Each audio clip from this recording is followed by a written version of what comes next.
Okay, dear students, in the last class we had discussed about the uh, process of group work development. So now we are coming to discuss about the program planning in group work practice. Program planning is most important concept in the process of group work. In the middle phase, we are using as an intervention or treatment process. In that we are using this program planning. ವೃಂದಗತ ಸಮಾಜ ಕಾರ್ಯದ ಅಭ್ಯಾಸುವಿಕೆ ಅಥವಾ ಅಭ್ಯಾಸಿಸುವಿಕೆಯಲ್ಲಿ ನಾವು ಬರುವಂಥ ಒಂದು ಪ್ರಕ್ರಿಯೆಯಲ್ಲಿ ಕಾರ್ಯಕ್ರಮ ಯೋಜನೆಯನ್ನು ಒಂದು ಮಧ್ಯಸ್ಥಿಕೆ ಅಥವಾ ಚಿಕಿತ್ಸಾ ಕ್ರಮವಾಗಿ ನಾವು ಬಳಕೆ ಮಾಡುತ್ತೀವಿ. ಆ ಕಾರ್ಯಕ್ರಮ ಯೋಜನೆ ಅಂದರೆ ಏನು, ಅದರ ಒಂದು ತತ್ವಗಳು ಏನಿದ್ದಾವೆ ಅನ್ನುವಂಥದ್ದನ್ನು ಈ ಒಂದು ಸೆಷನ್ನಲ್ಲಿ ನಾವು ಚರ್ಚೆ ಮಾಡೋಣ ಅನ್ನುವಂಥದ್ದು. Introduction. Program planning is an instrument in the hands of the group and the worker. So what we have making program plan, it is an instrument, it is in the hand of the group and the worker. It is a efficient use results in a feasible, well thought out programs. It is efficient use result, it is very feasible and well thought out by the programs. Program planning in a social group work has to follow certain principles. Those principles we'll discuss in the next slides. ಕಾರ್ಯಕ್ರಮ ಯೋಜನೆಯು ಗುಂಪು ಮತ್ತು ಕಾರ್ಯಕರ್ತನ ಕೈಯಲ್ಲಿರುವಂತಹ ಒಂದು ಅತ್ಯುತ್ತಮವಾಗಿರುವಂಥ ಒಂದು ಸಾಧನ ಆಗಿದೆ. ಈ ಸಾಧನದ ಮುಖಾಂತರ ಅವನು ಗುಂಪು ಪ್ರಕ್ರಿಯೆಯಲ್ಲಿ ಉತ್ತಮವಾಗಿ ಈ ಕಾರ್ಯಕ್ರಮ ಯೋಜನೆಯನ್ನು ಬಳಸಿಕೊಂಡು ಚಿಕಿತ್ಸೆಯನ್ನು ಕೊಡುವಂಥ ಒಂದು ಪ್ರಯತ್ನ ಮಾಡ್ತಾನೆ ಅನ್ನುವಂಥದ್ದು. ಇದರ ಪರಿಣಾಮಕಾರಿ ಬಳಕೆಯು ಕಾರ್ಯಸಾಧ್ಯವಾದ ಉತ್ತಮವಾಗಿ ಯೋಚಿಸಿದ ಕಾರ್ಯಕ್ರಮಗಳಿಗೆ ಕಾರಣವಾಗಿರುತ್ತೆ ಅನ್ನುವಂಥದ್ದು. ವೃಂದಗತ ಸಮಾಜ ಕಾರ್ಯದಲ್ಲಿ ಕಾರ್ಯಕ್ರಮ ಯೋಜನೆ ಕೆಲವು ತತ್ವಗಳನ್ನು ಅನುಸರಿಸುತ್ತೆ. ಆ ತತ್ವಗಳು ಏನು ಅನ್ನೋದನ್ನು ಮುಂದೆ ನಾವು ಸ್ಲೈಡ್ಗಳಲ್ಲಿ ಚರ್ಚೆ ಮಾಡೋಣ ಅನ್ನುವಂಥದ್ದು. The concept of program planning. What is program? Program is a written statement which describes proposed development activities, the problems they address, the actions and resource required. So what is program, or what concept of the program means? The program is in the written statement which describes the what are the development activities we are proposed in the process of group work or in the intervention problems, and also which describes the problems which this program is going to be addressed, which type of problems, and also what are the actions we are carrying in the problems, and also what type of resource is required to carry out the programs. These are all the things are the written statement in the program. ಕಾರ್ಯಕ್ರಮ ಅಂದರೆ ಏನು ಅಂದರೆ, ಕಾರ್ಯಕ್ರಮ ಒಂದು ಲಿಖಿತ ರೂಪದ ಹೇಳಿಕೆಯಾಗಿರುತ್ತದೆ. ಇದು ನಾವು ಗುಂಪಿನ ಸಮಸ್ಯೆಯನ್ನು ಪರಿಹರಿಸಲಿಕ್ಕೆ ಪ್ರಸ್ತಾಪಿತ ಮಾಡಿರುವಂಥ ಅಭಿವೃದ್ಧಿ ಚಟುವಟಿಕೆಗಳು ಯಾವುವು ಅನ್ನುವಂಥದ್ದನ್ನು ತಿಳಿಸುತ್ತೆ, ಮತ್ತು ಪರಿಹರಿಸುವ ಸಮಸ್ಯೆಗಳ್ಯಾವು, ಅದಕ್ಕೆ ಏನು ಕ್ರಮಗಳನ್ನು ಕೈಗೊಳ್ತಾ ಇದ್ದೀವಿ, ಅಗತ್ಯ ಇರುವ ಸಂಪನ್ಮೂಲಗಳು ಏನು ಅನ್ನುವಂಥನ್ನು ವಿವರಿಸುವ ಒಂದು ಕಾರ್ಯಕ್ರಮ. ಅಂದರೆ ಆ ಕಾರ್ಯಕ್ರಮ ನಡೆಸಬೇಕಾದ್ರೆ ನಮಗೆ ಏನೇನು ಚಟುವಟಿಕೆಗಳು ಬೇಕು, ಯಾವ ಸಮಸ್ಯೆಯನ್ನು ಪರಿಹರಿಸಬೇಕಾಗಿದೆ, ಅದಕ್ಕೆ ಏನು ಕ್ರಮಗಳು ಬೇಕು, ಯಾವ ಸಂಪನ್ಮೂಲಗಳು ಬೇಕು, ಇವೆಲ್ಲವನ್ನು ಒಳಗೊಂಡಿರುವ ಒಂದು ಲಿಖಿತ ರೂಪದ ಹೇಳಿಕೆಯನ್ನು ನಾವು ಕಾರ್ಯಕ್ರಮ ಅಂತ ಕರಿತೀವಿ. ಹಾಗಾದರೆ ಪ್ಲ್ಯಾನ್ ಅಂದರೆ ಏನು? What is plan? The plan is scheduled of development work outlining different activities in a specific period. Right? The plan is a schedule of development work. It is one of the schedule, or it is one of the timetable. Right? It described a development activities, and it is a outline of the different type of activities carrying in a specified time period. That is called plan, and it answer the questions like what, why, how and when, as well as by whom and where the work is to be done. Right? Plan means it is going to answer the all questions, whatever questions. You may ask what type of your activities you are carrying, why you are carrying, how you are doing this activity, and when you are going to do, and whom is going to be taking this activity, and where it is work going to be done. Like that, questions answers will be provided in the plan. Therefore it is a schedule of development work, and it gives outline to the all the different type of activities in a specific period of time. ಯೋಜನೆ ಅಂದರೆ ಏನು ಅಂತಂದರೆ, ಯೋಜನೆ ಒಂದು ನಿರ್ದಿಷ್ಟ ಅವಧಿಯಲ್ಲಿ ವಿವಿಧ ಚಟುವಟಿಕೆಗಳ ರೂಪುರೇಖೆಯ ಅಭಿವೃದ್ಧಿ ಕಾರ್ಯಗಳ ಒಂದು ಪಟ್ಟಿಯಾಗಿರುತ್ತದೆ ಅನ್ನುವಂಥದ್ದು. ಯೋಜನೆ ಅಂದರೆ ಒಂದು ಪಟ್ಟಿಯನ್ನು ನಾವು ತಯಾರು ಮಾಡ್ಕೊಂಡಿರ್ತೀವಿ, ಒಂದು ವೇಳಾಪಟ್ಟಿ ಅಂತ ಏನು ಕರಿತೀವಲ್ಲ ಹಾಗೆ. ಇದರಲ್ಲಿ ನಾವು ಅದು ವೇಳಾಪಟ್ಟಿ ಅಂದರೆ ಒಂದು ನಿರ್ದಿಷ್ಟ ಅವಧಿ ಇರ್ತದೆ. ಆ ಅವಧಿಯಲ್ಲಿ ವಿವಿಧ ರೀತಿಯ ಚಟುವಟಿಕೆಗಳ ಒಂದು ರೂಪುರೇಖೆಯನ್ನು ನಾವು ಅಲ್ಲಿ ಅಭಿವೃದ್ಧಿಪಡಿಸಿರ್ತೀವಿ. ಆ ಕಾರ್ಯಗಳೆಲ್ಲವೂ ಕೂಡ ಆ ಯೋಜನೆಯಲ್ಲಿ ಒಳಗೊಂಡಿರುತ್ತೆ ಅನ್ನುವಂಥದ್ದು. ಮತ್ತು ಈ ಯೋಜನೆ ಅನ್ನುವಂಥದ್ದು ಈ ವ್ಯಕ್ತಿಗೆ ಹುಟ್ಟುವಂತಹ, ಗುಂಪಿನ ಸದಸ್ಯರಿಗೆ ಹುಟ್ಟುವಂತಹ ಪ್ರತಿಯೊಂದು ಪ್ರಶ್ನೆಗೆ ಉತ್ತರಿಸುವಂಥದ್ದಿರುತ್ತದೆ. ಯಾವ ಕಾರ್ಯಕ್ರಮ, ಏನು ಕಾರ್ಯಕ್ರಮ ಮಾಡ್ತಾ ಇದ್ದೀವಿ, ಏಕೆ ಕಾರ್ಯಕ್ರಮವನ್ನು ಮಾಡ್ತಾ ಇದ್ದೀವಿ, ಹೇಗೆ ಮಾಡ್ತಾ ಇದ್ದೀವಿ, ಯಾವಾಗ ಮಾಡ್ತಾ ಇದ್ದೀವಿ, ಯಾರಿಂದ ಮಾಡ್ತಾ ಇದ್ದೀವಿ, ಎಲ್ಲಿ ಮಾಡ್ತಾ ಇದ್ದೀವಿ, ಹೀಗೆ ಸರಣಿ ರೂಪದ ಎಲ್ಲ ಪ್ರಶ್ನೆಗಳಿಗೆ ಯೋಜನೆ ಅನ್ನುವಂಥದ್ದು ಏನು ಮಾಡ್ತದೆ, ಉತ್ತರಿಸ್ತಾ ಇರ್ತದೆ ಅನ್ನುವಂಥದ್ದು. Then what is program planning? We understand now what is program and what is plan. Now we are going to understand what is program planning. Program planning is the process of making decisions about the direction and intensity of development education efforts to bring about desirable change among people or the community. The program planning it is a process. Which process? It is a decision making process about the direction and intensity of development education. That efforts bring about the desirable changes among the people or public or the community or society, right? So ಕಾರ್ಯಕ್ರಮ ಯೋಜನೆ ಅಂತಂದರೆ ಇದು ಜನರು ಅಥವಾ ಸಮುದಾಯದಲ್ಲಿ ಅಪೇಕ್ಷಣೀಯವಾದ ಬದಲಾವಣೆಯನ್ನು ತರಲಿಕ್ಕೆ ಅಭಿವೃದ್ಧಿ ಶಿಕ್ಷಣದ ಪ್ರಯತ್ನಗಳ ನಿರ್ದೇಶನ ಮತ್ತು ತೀವ್ರತೆ ಬಗ್ಗೆ ನಿರ್ಧಾರ ತೆಗೆದುಕೊಳ್ಳುವ ಪ್ರಕ್ರಿಯೆಯನ್ನು ಕಾರ್ಯಕ್ರಮ ಯೋಜನೆ ಅಂತ ಕರಿತೀವಿ, right?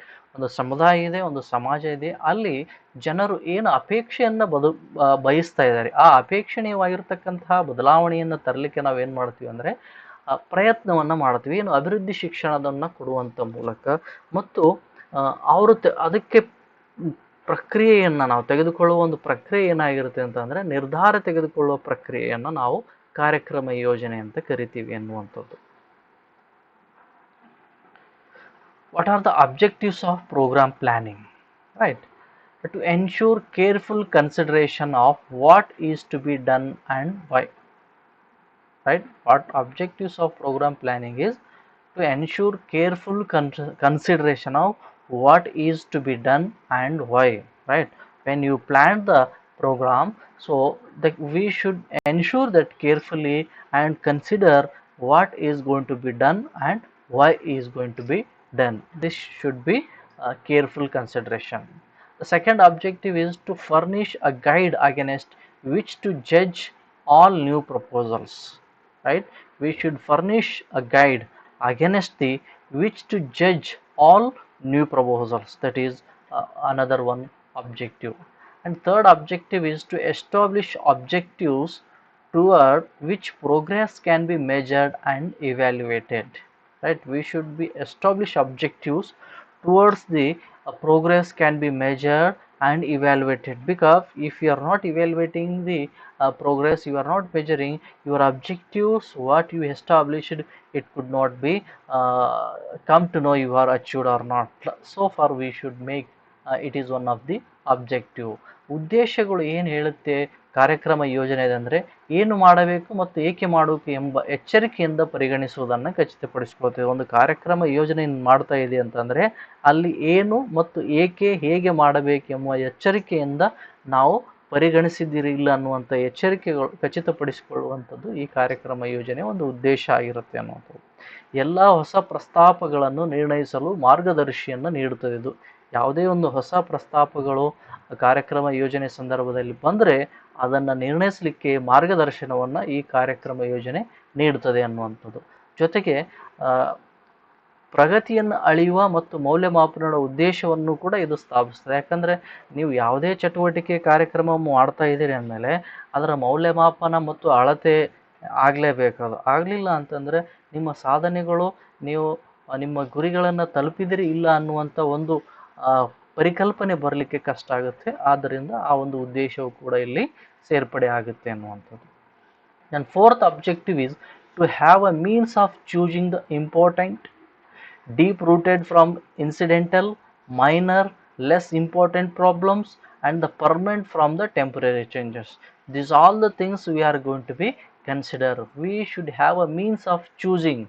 While choosing the activities in the program, that should be important and deep rooted from the incidental, right, and minor or less important problems also we are going to be including, and the permanent from the temporary changes, right. We always doing the permanent changes in the program planning. To develop a common understanding about the means and ends between various functionaries and organizations, right. So means and ends we should understand as a common development, because various functionaries and organizations are there, right. So we should understand commonly development activities.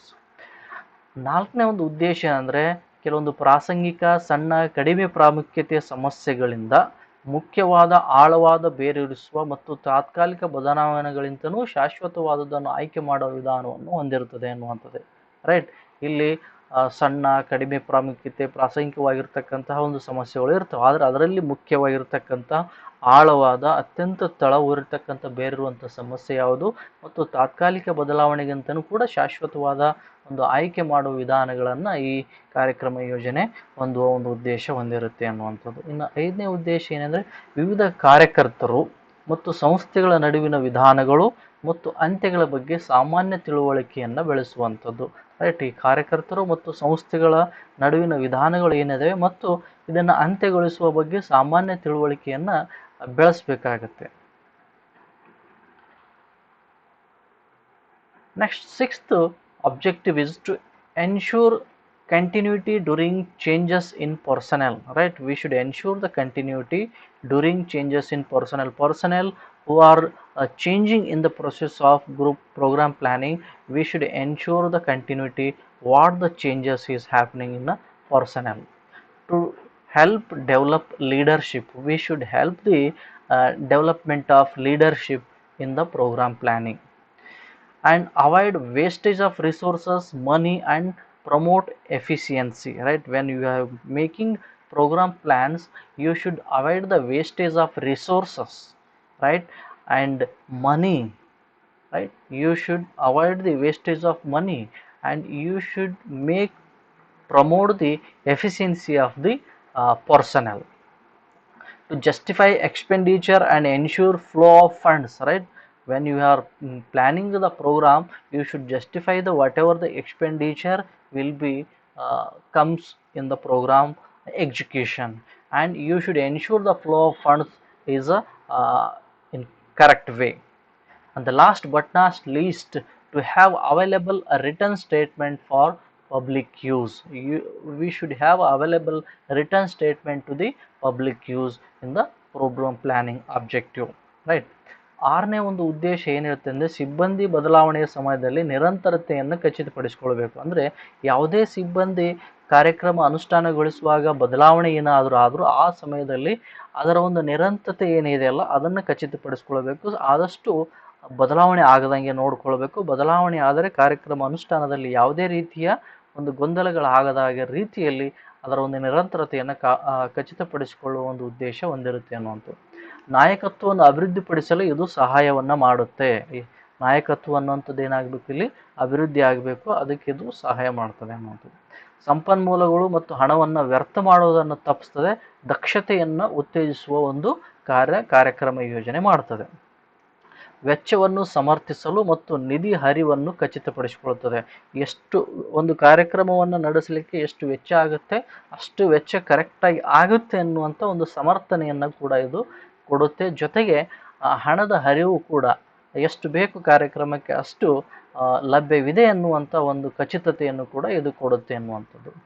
ಸಾರ್ವಜನಿಕ ಬಳಕೆಗಾಗಿ ಲಿಖಿತ ಹೇಳಿಕೆಯನ್ನು ಕೂಡ ಇದು ನೀಡುತ್ತೆ ಅನ್ನುವಂಥ ಒಂದು ಅಂಶ ನಾವಿಲ್ಲಿ ಗಮನಿಸಬೇಕು. ಇವುಗಳು ಏನಂದರೆ ಕಾರ್ಯಕ್ರಮ ಯೋಜನೆಯ ಉದ್ದೇಶಗಳು. Principles of program planning. So has given by the tracker. Tracker has given some principles. What are those principles? The number one, he has given 5 principles about the program planning. The program should be developed out of the interest and needs of the members, right? When you are planning the program, it should be developed by the interest of the member and needs of the members.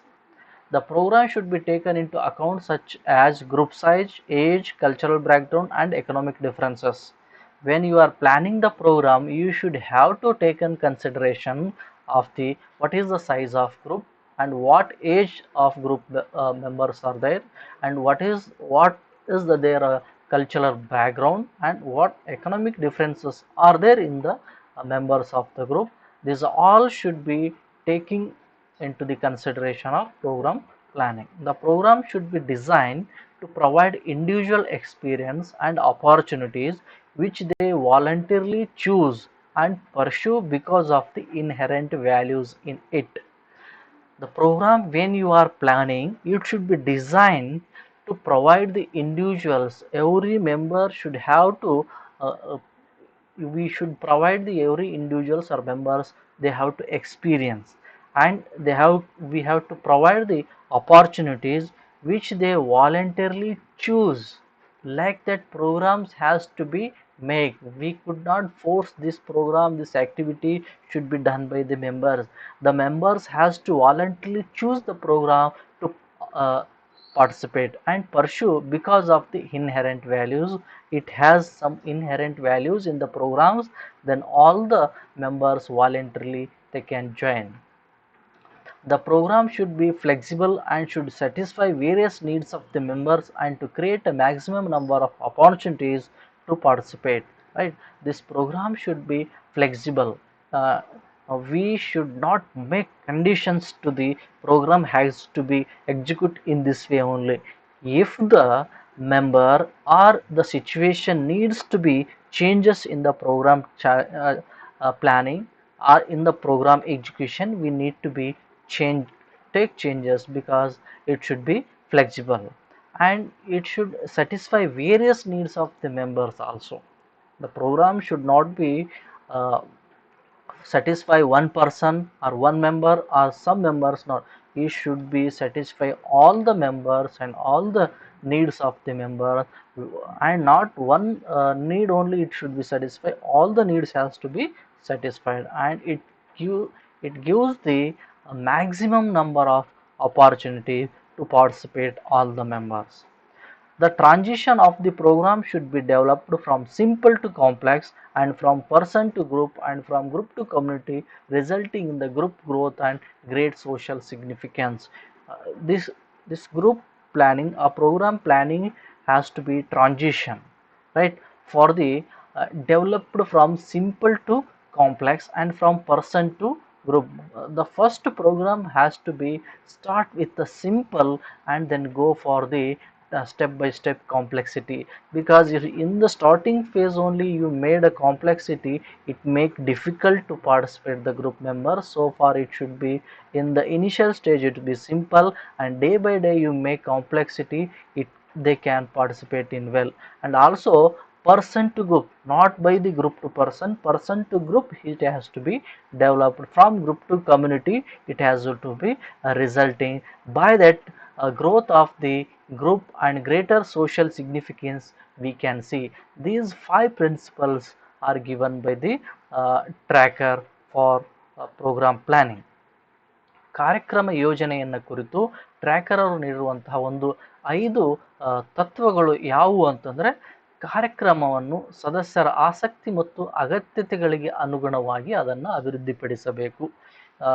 ನಾವು ನಾನು ಒಬ್ಬ ವೃಂದಗತ ಸಮಾಜ ಕಾರ್ಯಕರ್ತನಾಗಿ ನನಗೆ ತಿಳಿದ ಹಾಗೆ ನಾನು ಕಾರ್ಯಕ್ರಮವನ್ನು ರೂಪಿಸಿದರೆ ಅದು ಸದಸ್ಯರು ಅದರಲ್ಲಿ ಪಾಲ್ಗೊಳ್ಳದೇ ಇರಬಹುದು ಮತ್ತು ಅವರ ಸಮಸ್ಯೆಗಳನ್ನು ಅದು ಉತ್ತರಿಸದೇ ಇರಬಹುದು. ಹಾಗಾಗಿ ಅವರ ಆಸಕ್ತಿಗಳೇನು, ಅವರ ಅಗತ್ಯತೆಗಳೇನು ಎನ್ನುವುದನ್ನು ಮನದಲ್ಲಿಟ್ಟುಕೊಂಡು ಅದಕ್ಕೆ ಅನುಗುಣವಾಗಿರ್ತಕ್ಕಂಥ ಕಾರ್ಯಕ್ರಮವನ್ನು ನಾನು ಅಭಿವೃದ್ಧಿಪಡಿಸಬೇಕಾಗುತ್ತೆ. ಮತ್ತು ಕಾರ್ಯಕ್ರಮ ಯೋಜನೆಯನ್ನು ರೂಪಿಸುವಾಗ ಗುಂಪಿನ ಗಾತ್ರ ಎಷ್ಟು ಇದೆ, ಮತ್ತು ಗುಂಪಿನ ಸದಸ್ಯರ ವಯಸ್ಸೇನಿದೆ, ಅವರ ಸಾಂಸ್ಕೃತಿಕ ಹಿನ್ನೆಲೆ ಏನು, ಆರ್ಥಿಕವಾಗಿರ್ತಕ್ಕಂಥ ಒಂದು ಹಿನ್ನೆಲೆ ಏನಿದೆ, ಅದರ ವ್ಯತ್ಯಾಸಗಳೇನಿವೆ, ಇವೆಲ್ಲ ಅಂಶಗಳನ್ನು ಗಣನೆಗೆ ತೆಗೆದುಕೊಂಡು ಒಂದು ಕಾರ್ಯಕ್ರಮವನ್ನು ರೂಪಿಸಬೇಕು. ಯಾಕಂದರೆ ಅದು ನಾವು ಯುವಕರ ಗುಂಪಾಗಿದ್ದರೆ ನಾನು ಕಾರ್ಯಕ್ರಮವನ್ನು ಏನಂತಾರೆ ಓಲ್ಡ್ ಏಜ್ ಪರ್ಸನ್ಗೆ ಕೊಟ್ಟಂಥ ಕಾರ್ಯಕ್ರಮ ಇಲ್ಲಿ ನಾನು ಮಾಡ್ತೀನಿ ಅಂತಂದರೆ ಅದು ತಪ್ಪಾಗುತ್ತೆ. ಹಾಗಾಗಿ ವಯಸ್ಸಿರ್ಬೋದು, ಅವರ ಸಾಂಸ್ಕೃತಿಕ ಹಿನ್ನೆಲೆ ಇರ್ಬೋದು, ಅವರ ಆರ್ಥಿಕ ಮಟ್ಟ ಇರ್ಬೋದು, ಮತ್ತು ಅದರ ಒಂದು ಸಂಖ್ಯೆ ಇರ್ಬೋದು, ಎಲ್ಲವನ್ನು ಕೂಡ ನಾನು ಗಣನೆಗೆ ತೆಗೆದುಕೊಂಡು ಕಾರ್ಯಕ್ರಮವನ್ನು ರೂಪಿಸಬೇಕಾಗುತ್ತೆ. ಈ ತತ್ವವನ್ನು ನಾನು ನನ್ನ ತಲೆಯಲ್ಲಿ ಇಟ್ಕೋಬೇಕನ್ನುವಂಥದ್ದು. ಮತ್ತು ವೈಯಕ್ತಿಕ ಅನುಭವ ಹಾಗೂ ಅವಕಾಶಗಳನ್ನು ಒದಗಿಸಲು ಕಾರ್ಯಕ್ರಮ ವಿನ್ಯಾಸಗೊಳಿಸಬೇಕಾಗುತ್ತೆ. ಪ್ರತಿಯೊಬ್ಬ ಸದಸ್ಯನ ಅನುಭವ ಮತ್ತು ಅವಕಾಶಗಳಿಗೆ ಈ ಕಾರ್ಯಕ್ರಮದಲ್ಲಿ ಅವಕಾಶ ಸಿಗಬೇಕು, ಆ ರೀತಿಯಾಗಿ ವಿನ್ಯಾಸಗೊಂಡಿರಬೇಕು. ಮತ್ತು ಅದರಲ್ಲಿರುವ ಅಂತರ್ಗತ ಮೌಲ್ಯಗಳಿಂದಾಗಿ ಅವರು ಸ್ವಯಂ ಪ್ರೇರಣೆಯಿಂದ ಆಯ್ಕೆ ಮಾಡಿಕೊಳ್ಬೇಕು. ಈ ಕಾರ್ಯಕ್ರಮದಲ್ಲಿ ನಾನು ಭಾಗವಹಿಸ್ತೀನಿ ಅನ್ನುವಂಥ ಒಂದು ಸ್ವಯಂ ಪ್ರೇರಣೆಯ ಮನೋಭಾವನೆ ಆ ಗುಂಪಿನ ಸದಸ್ಯರಲ್ಲಿ ಬರುವಂಥ ಮೌಲ್ಯಗಳು ಇದರಲ್ಲಿ ಅಂತರ್ಗತವಾಗಿರಬೇಕು ಅನ್ನುವಂಥದ್ದು. ಮತ್ತು ಕಾರ್ಯಕ್ರಮವು ಮೃದು ಆಗಿರ್ಬೇಕು ಅಥವಾ ನಯವಾಗಿರಬೇಕು ಅಂತ ಹೇಳ್ತೀವಿ. ಅಂದರೆ ಕಠಿಣವಾಗಿರ್ತಕ್ಕಂಥ ಕಾರ್ಯಕ್ರಮ ಆಗಿದ್ದರೆ ಅಲ್ಲಿ ಸದಸ್ಯರಿಗೆ ಭಾಗವಹಿಸಲಿಕ್ಕೆ ಮತ್ತು ಅದನ್ನು ನಿರ್ವಹಿಸಲಿಕ್ಕೆ ಕಷ್ಟ ಆಗ್ಬೋದು. ಕೆಲವು ಸಂದರ್ಭದಲ್ಲಿ ಅದರಲ್ಲೇನಾದರೂ ಕೆಲಮಟ್ಟಿನ ಬದಲಾವಣೆಗಳು ತರುವ ಅವಶ್ಯಕತೆ ಬಂದಾಗ ಅದನ್ನು ಒಪ್ಪಿಕೊಳ್ಳುವಂಥ ರೀತಿಯಲ್ಲಿ ಕಾರ್ಯಕ್ರಮ ರಚನೆ ಆಗಿರಬೇಕನ್ನುವಂಥದ್ದು. ಮತ್ತು ಸದಸ್ಯರಿಗೆ ವಿವಿಧ ಅಗತ್ಯತೆಗಳನ್ನು ಪೂರೈಸಲು ಮತ್ತು ಭಾಗವಹಿಸಲು ಗರಿಷ್ಠ ಸಂಖ್ಯೆಯ ಅವಕಾಶಗಳನ್ನು ಇದು ಸೃಷ್ಟಿ ಮಾಡಬೇಕು. ಇಲ್ಲಿ ಎಲ್ಲ ಸದಸ್ಯರು ಗರಿಷ್ಠ ಸಂಖ್ಯೆಯಲ್ಲಿ ಮೇಲಿಂದ ಮೇಲೆ ನಾನು ಈ ಚಟುವಟಿಕೆಯನ್ನು ಮಾಡ್ತೀನಿ, ಈ ಚಟುವಟಿಕೆಯಲ್ಲಿ ಭಾಗವಹಿಸ್ತೀನಿ, ಇದು ನಮಗೆ ಯಾರಿಗೂ ಕಠಿಣ ಇಲ್ಲ ಅನ್ನುವಂಥ ಭಾವನೆ ಅಲ್ಲಿ ಬರಬೇಕು. ಮತ್ತು ಇದು ಅವರೆಲ್ಲರ ವಿವಿಧ ಅಗತ್ಯತೆಗಳನ್ನು ಇದು ಪೂರೈಸಬೇಕು. ಆ ನಿಟ್ಟಿನಲ್ಲಿ ಕಾರ್ಯಕ್ರಮ ರೂಪುಗೊಂಡಿರಬೇಕು ಅನ್ನುವಂಥದ್ದು. ಕಾರ್ಯಕ್ರಮದ ಪರಿವರ್ತನೆಯು ಸರಳದಿಂದ ಸಂಕೀರ್ಣತೆಗೆ ಒಳಗೊಂಡಿರಬೇಕು. ನಾನು ಸಂಕೀರ್ಣತೆಯಿಂದ ಸರಳತೆಗೆ ಹೋದರೆ ಅದು ಪ್ರಾರಂಭದಲ್ಲಿನೇ ಗುಂಪು ಡಿಸ್ಪೋಸ್ ಆಗುವಂಥ ಸಾಧ್ಯತೆ ಇರ್ತದೆ, ಹೊಡೆದು ಹೋಗುವಂಥ ಅಥವಾ ಸದಸ್ಯರು ಹಿಂಜರಿಯುವಂಥ, ಅದರಲ್ಲಿ ಪಾಲ್ಗೊಳ್ಳದೇ ಇರುವಂಥ ಸಾಧ್ಯತೆ. ಸರಳದಿಂದ ಸಂಕೀರ್ಣತೆಗೆ ಹೋದರೆ ಆ ಭಾಗವಹಿಸಿಕೆ ಅನ್ನುವಂಥದ್ದು ಹೆಚ್ಚು ಸಿಗುತ್ತೆ ಮತ್ತು ಅವರು ದಿನೇ ದಿನೇ ಹೋಗ್ತಾ ಅವರು ಸಂಕೀರ್ಣತೆ ಕಡೆ ಅವರಾಗಿಯೇ ಬರ್ತಾರೆ ಅನ್ನುವಂಥ. ಹಾಗಾಗಿ ಸರಳದಿಂದ ಸಂಕೀರ್ಣತೆ ಕಡೆ ಇರಬೇಕು ಮತ್ತು ವ್ಯಕ್ತಿಯಿಂದ ಗುಂಪಿನ ಕಡೆಗೆ ಇರಬೇಕು ಮತ್ತು ಗುಂಪಿನಿಂದ ಸಮುದಾಯದ ಕಡೆ. ಹೀಗೆ ಹಂತ ಹಂತವಾಗಿ ನಾವು ಕಾರ್ಯಕ್ರಮದ ಪರಿವರ್ತನೆ ಅನ್ನುವಂಥದ್ದು, ಟ್ರಾನ್ಸಿಷನ್ ಅನ್ನುವಂಥದ್ದು ಅಭಿವೃದ್ಧಿಪಡಿಸಿರಬೇಕು ಅನ್ನುವಂಥದ್ದು. ಇದರ ಪರಿಣಾಮವಾಗಿ ಗುಂಪು ಬೆಳವಣಿಗೆ ಮತ್ತು ಹೆಚ್ಚಿನ ಸಾಮಾಜಿಕ ಮಹತ್ವವನ್ನು ಕೂಡ ಪಡ್ಕೊಳ್ಳಿಕ್ಕೆ ಸಾಧ್ಯ ಆಗುತ್ತೆ ಅನ್ನುವಂಥ ಅಂಶಗಳು ಈ 5 ತತ್ವಗಳಲ್ಲಿ ಬರ್ತವೆ. ಈ 5 ತತ್ವಗಳನ್ನು ಮನದಟ್ಟು ಮಾಡಿಕೊಂಡು ನಾವು ಒಂದು ಕಾರ್ಯಕ್ರಮ ಯೋಜನೆಯನ್ನು ರೂಪಿಸಬೇಕಾಗುತ್ತೆ. Then what is the program planning process? The program planning process is, first we should formulate the program. Which type of program we should be formulate, and what should be considering, and which type of activity should be there. What is the size of the group, right? What is economic background, right? And where the program is going to be executing, right? Which type of members are there, what exactly problems has to be addressed. These all the things should be comes under the program formulation. So program formulation is most important because planning is most important. Then after that execution. If the plan is a flop, then execution is also flop. So for the formulation of the program planning is most important aspect. If the plan is well, if formulation is well, the execution can be well. Otherwise it should be impact on the further next process. So formulation of program is most important thing. After the formulating, we should go to the execution of the program. So when you plan, you formulated, that should be execute. If you are not executing, your plan is going to be waste.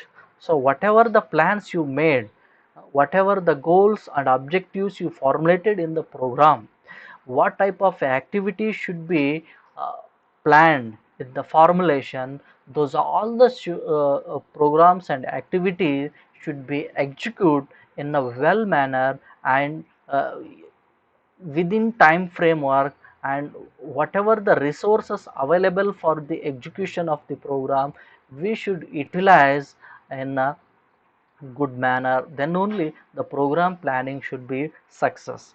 After the execution of the program, the last process is evaluation of the program. The formulation and execution is uh, giving 100 marks or not.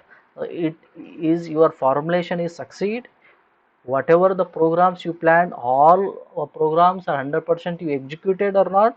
The members of the group are satisfied, they have solved all the problems, this program has fulfilled their needs. These all questions has to be answered by the program evaluation. This evaluation give the progress card to the program planning. By that evaluation we come to understand where we have uh, struck in the formulation or execution process, which process we are lack. We should understand it. It guide us and give the direction to the future program formulation and execution. So for program evaluation process, we should assess the all the things, how we are formulated, how we are executed, the members experience, members views, members thoughts, what changes, desired changes were we formulated in the program planning of the members behavior, it was executed or not. It is all the things we are going to be evaluated in the program evaluation. ಕಾರ್ಯಕ್ರಮ ಯೋಜನೆಯ ಪ್ರಕ್ರಿಯೆ ಎನ್ನುವಂಥದ್ದು ಅತ್ಯಂತ ಪ್ರಮುಖವಾಗಿರುವಂಥದ್ದು. ಇಲ್ಲಿ ನಾವು ಕಾರ್ಯಕ್ರಮವನ್ನು ಪ್ರಾರಂಭಿಸಬೇಕಾದರೆ ಮುಖ್ಯವಾಗಿ ಆ ಕಾರ್ಯಕ್ರಮವನ್ನು ಸೂತ್ರೀಕರಿಸಬೇಕಾಗುತ್ತೆ ಮತ್ತು ಅದನ್ನು ರಚನೆ ಮಾಡಬೇಕಾಗುತ್ತೆ.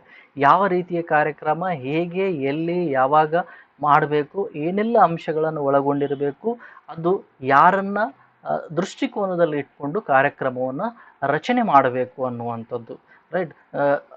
ಗುಂಪು ಯಾವ ರೀತಿಯ ಗುಂಪಿದೆ, ಗುಂಪಿನ ಸದಸ್ಯರು ಯಾವ ಲಕ್ಷಣಗಳನ್ನು ಒಳಗೊಂಡಿದ್ದಾರೆ, ಏನು ಹಿನ್ನೆಲೆ ಇದೆ, ಯಾವ ಉದ್ದೇಶಗಳಿಗಾಗಿ ಗುಂಪು ರಚನೆಯಾಗಿದೆ, ಇದೆಲ್ಲವನ್ನೂ ಮನದಲ್ಲಿ ಇಟ್ಕೊಂಡು ನಾನು ಕಾರ್ಯಕ್ರಮವನ್ನು ಸೂತ್ರೀಕರಿಸಬೇಕಾಗುತ್ತೆ ಅಥವಾ ರಚನೆಯನ್ನು ಮಾಡಬೇಕಾಗುತ್ತೆ. ಸೊ ಇಲ್ಲಿ ಏನು ಕಾರ್ಯಕ್ರಮವನ್ನು ನೀನು ರಚನೆ ಮಾಡಿರ್ತೀರಿ ಅದನ್ನು ಇದ್ದ ಹಾಗೆಯೇ ನಾನು ಏನು ಮಾಡಬೇಕಾಗುತ್ತೆ, ಅದು ಕಾರ್ಯಗತಗೊಳಿಸಬೇಕಾಗುತ್ತೆ ಅಥವಾ ಅನುಷ್ಠಾನಗೊಳಿಸಬೇಕಾಗುತ್ತೆ. ನಾವು ಸಾಮಾನ್ಯವಾಗಿ ಭಾರತದಲ್ಲಿ ಮಾತಾಡ್ತೀವಿ, ಭಾರತೀಯರು ಯೋಜನೆಗಳನ್ನು ಉತ್ತಮವಾಗಿ ಮಾಡ್ತಾರೆ, ಅನುಷ್ಠಾನದಲ್ಲಿ ಅವರು ನ್ಯೂನ್ಯತೆಯನ್ನು ಹೊಂದ್ತಾರೆ, ಅನುಷ್ಠಾನ ಸರಿಯಾಗಿ ಆಗೋದಿಲ್ಲ ಅನ್ನುವಂಥದ್ದು. ಉದಾಹರಣೆಗೆ ಹೇಳೋದಾದರೆ, ಕೇಂದ್ರ ಸರ್ಕಾರದಿಂದ ಗ್ರಾಮ ಪಂಚಾಯಿತಿಗೆ ಒಂದು ಯೋಜನೆ ರೂಪಿತವಾಗಿ ಅದಕ್ಕೆ ಹಣಕಾಸಿನ ಇರಬೇಕಾದ್ರೆ ಅದು ಮಂಜುಗಡ್ಡೆ ಅಂತ ಅಲ್ಲಿಂದ ಇಲ್ಲಿಗೆ ಬರುವಾಗೆ ಕರಿಗೆ ಹೋಗುತ್ತೆ ಅನ್ನುವಂಥದ್ದು.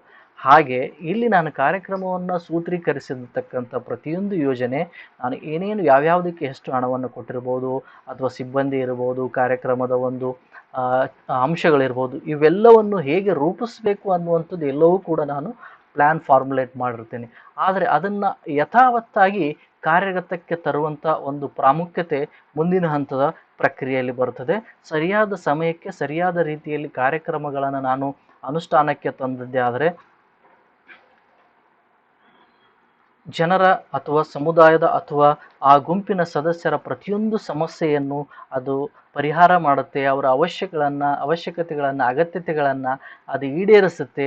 ಆ ಮೂಲಕ ಗುಂಪು ಅಭಿವೃದ್ಧಿ ಆಗುತ್ತೆ, ಸದಸ್ಯರು ಕೂಡ ಒಂದು ಸಂತೃಪ್ತಿ ಮನೋಭಾವದಿಂದ ಹೊರಗೆ ಹೋಗಲಿಕ್ಕೆ ಸಾಧ್ಯತೆ ಆಗುತ್ತೆ. ಸೊ ಇದನ್ನು ನಾನು ಅವರ ಸಂತೃಪ್ತಿಯನ್ನು ಅಥವಾ ಒಂದು ಕಾರ್ಯಕ್ರಮದ ಯಶಸ್ಸನ್ನು ನಾನು ಪರಿಶೀಲನೆ ಮಾಡಬೇಕಾದ್ರೆ ಮುಂದಿನ ಪ್ರಕ್ರಿಯೆ ಹಂತ ಏನು ಅಂದರೆ ಕಾರ್ಯಕ್ರಮದ ಮೌಲ್ಯಮಾಪನ. ಕಾರ್ಯಕ್ರಮ ಸೂತ್ರೀಕರಣಗೊಳಿಸುವುದು, ಕಾರ್ಯಕ್ರಮ ಅನುಷ್ಠಾನಗೊಳಿಸುವುದು ಮತ್ತು ಕೊನೆಯ ಹಂತ ಯಾವುದು ಅಥವಾ ಪ್ರಕ್ರಿಯೆಯಲ್ಲಿ ಅಂತಂದರೆ ಮೌಲ್ಯಮಾಪನ ಮಾಡುವಂಥದ್ದು.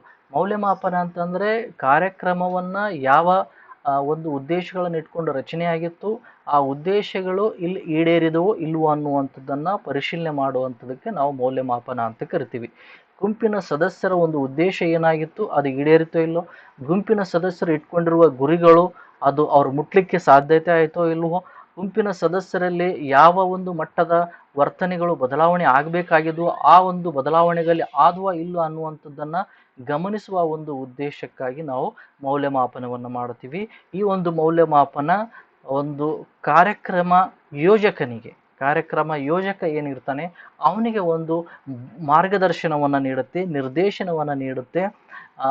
ಭವಿಷ್ಯತ್ತಿನಲ್ಲಿ ಅವನು ಕಾರ್ಯಕ್ರಮವನ್ನು ಯೋಜಿಸಬೇಕಾದ್ರೆ ಯಾವ ರೀತಿಯ ಅಂಶಗಳನ್ನು ಪರಿಗಣನೆಗೆ ತಗೊಳ್ಬೇಕಾಗುತ್ತೆ, ಫಾರ್ಮುಲೇಷನ್ ಸಂದರ್ಭದಲ್ಲಿ ಅವನು ಯಾವ ತಪ್ಪುಗಳನ್ನು ಮಾಡಿದ್ದ, ಎಜುಕೇಷನ್ ಸಂದರ್ಭದಲ್ಲಿ ಯಾವ ತಪ್ಪುಗಳನ್ನು ಮಾಡಿದರೂ ಅವುಗಳನ್ನು ಹೇಗೆ ಸರಿಪಡಿಸ್ಕೊಳ್ಬೇಕು ಅನ್ನುವಂಥ ಅಂಶಗಳಿಗೆ ಈ ಒಂದು ಕಾರ್ಯಕ್ರಮ ಯೋಜನೆ ಮಾರ್ಗದರ್ಶನ ನೀಡುತ್ತೆ. ಆ ಒಂದು ಕಾರಣದಿಂದ ನಾನೇನು ಮಾಡಬೇಕಾಗುತ್ತೆ, ಕಾರ್ಯಕ್ರಮ ಯೋಜನೆಯ ಪ್ರಕ್ರಿಯೆ ಅಂಶಗಳನ್ನು ನಾನು ಗಮನದಲ್ಲಿ ಇಟ್ಕೊಂಡು ಇದನ್ನು ಮಾಡಬೇಕಾಗುತ್ತೆ ಅನ್ನುವಂಥದ್ದು. So this is all about the program planning process. The overall program plannings we are carrying in the middle phase of the group work process, that is intervention process. This program is most important in the treatment process of the group work. So ಒಂದು ವೃಂದಗತ ಸಮಾಜ ಕಾರ್ಯದ ಪ್ರಕ್ರಿಯೆಯಲ್ಲಿ ನಾವು ಕಾರ್ಯಕ್ರಮ ಯೋಜನೆ ಅನ್ನುವಂಥದ್ದು ಅತ್ಯಂತ ಪ್ರಮುಖವಾಗಿರ್ತಕ್ಕಂಥದ್ದು.